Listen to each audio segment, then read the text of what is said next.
Hi friends, Madhu Uyyala YouTube channel spoken English day 2కు స్వాగతం సుస్వాగతం. ఈరోజు టాపిక్ 7 సబ్జెక్టులు ఇంగ్లీష్లో అతి ముఖ్యంగా ఉంటవి. వాటి గురించి వాటి వివరణ తెలుసుకుందాం. ముఖ్యంగా వీటితోటి 3 హెల్పింగ్ వర్బ్స్ వాటిని కలిపి మనం ప్రస్తుతం జరుగుతున్న పనులను తెలియజేయడానికి వాడడం జరుగుతుంది.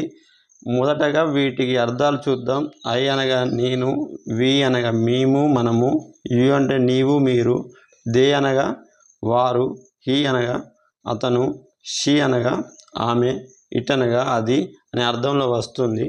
వీటి 3 హెల్పింగ్ వర్బ్స్ యామ్ ఉన్నాను, ఈజ్ ఉన్నది ఉన్నాడు, ఆర్ ఉన్నారు ఉన్నవి. వీటిని 7 సబ్జెక్టులకు అప్లై చేసే విధానం. ఐకి యామ్ వస్తుంది, వి యు దే ఈ 3 సబ్జెక్టులకు ఆర్ వస్తుంది. హీ షీ ఇట్ ఈ 3 సబ్జెక్టులకు ఈజ్ వస్తుంది. యామ్ ఈజ్ ఆర్ ఇవి హెల్పింగ్ వర్బ్స్. వీటిని ఒక క్రియాపదం తీసుకున్నాను. ఈటు అనే క్రియాపదం. ఈటు అనగా తినడం. మనకు ఇక్కడ కంటిన్యూ అంటే ప్రస్తుతం జరుగుతూ ఉన్నది కాబట్టి ఈ ఈట్ అనే క్రియాపదానికి ఐఎన్జి అనే ఇంగ్ ఫామ్ జోడించడం జరిగింది. దీనికి సూత్రం subject plus helping verb plus main verb plus ing form. ఇక్కడ సబ్జెక్ట్ వచ్చేసి I we you they he she it. Helping verb వచ్చేసి am are is. Main verb వచ్చేసి క్రియాపదం. ఇక్కడ మనం ఉపయోగించే ప్రస్తుతం జరుగుతున్న పనులు అని చెప్పుకున్నాం కాబట్టి ఆ పనికి సంబంధించిన పదం ప్లస్ ఇంగ్ ఫామ్ ఐఎన్జి.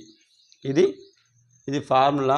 ఇవి సబ్జెక్టులు, ఇవి హెల్పింగ్ వర్బ్స్. వీటితో తయారు అయిన వాక్యం చూద్దాం.